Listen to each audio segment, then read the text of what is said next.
आज संध्याकाळी 6:45 वाजता मला कॉल आला होता, की एक 9 वर्षाचा मुलगा आहे. ते आपला बीड शहरमध्ये एक शाळावरून त्याच्या किडनॅपिंग झालेली आहे आणि किडनॅप करणारा जो आरोपी आहे, त्यामध्ये 5,00,000ची खंडणी मागत आहे, असा मला कॉल आला होता.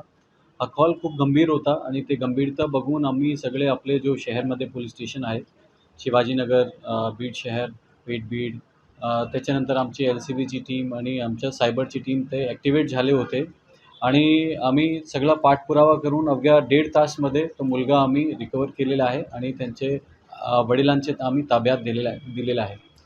तो हा जो मधला दरम्यान 1.5 तास जो होता त्यामध्ये आरोपी काहीच करू शकत होता, पण आमची टीमनी त्यामध्ये स्विफ्टली ॲक्ट केले. त्यामुळे आम्ही मुलगाला लगेच त्यामध्ये आम्ही रिकव्हर केले.